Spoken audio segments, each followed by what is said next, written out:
Bonjour tout le monde, j'espère que vous allez bien. On se retrouve aujourd'hui pour la recette du fondant à la noix de coco.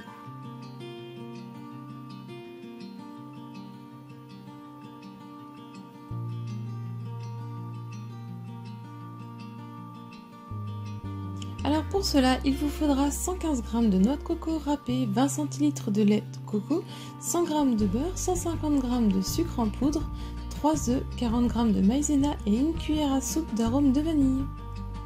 Je commence d'abord par faire fondre mon beurre au micro-ondes. Une fois qu'il est fondu, je vais le mettre de côté. Dans un plat, je viens casser mes 3 œufs.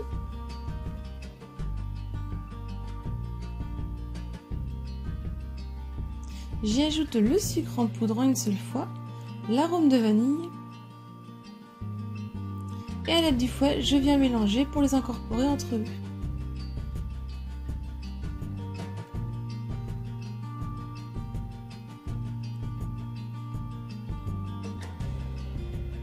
Ensuite, j'ajoute mon beurre qui est un petit peu refroidi.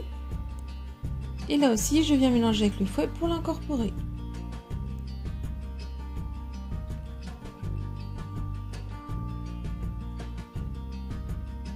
Une fois que c'est incorporé, je viens ajouter en une seule fois la maïzena. Et je vais commencer délicatement à mélanger au centre de mon plat. Puis ainsi de suite, je vais mélanger en prenant vers l'extérieur. Et je mélange jusqu'à avoir une pâte bien fluide.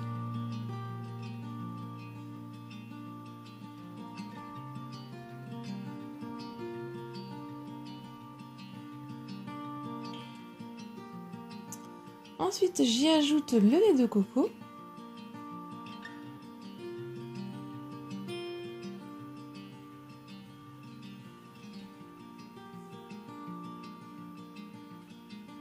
Je viens ajouter la noix de coco râpée. Je vais venir mélanger délicatement aussi avec mon fouet pour l'incorporer.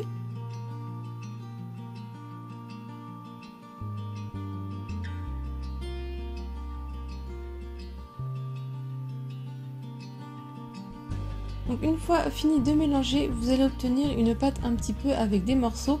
C'est tout à fait normal, c'est la noix de coco râpée qui reste. Je préchauffe mon four à 180 degrés, je prends mon moule de 22 cm de diamètre et je viens le beurrer dans le fond et sur les bords. Et je mets aussi du papier de cuisson au fond pour faciliter le démoulage. Je viens mettre ma pâte dans mon moule, je vais mettre de la maryse pour bien racler les bords.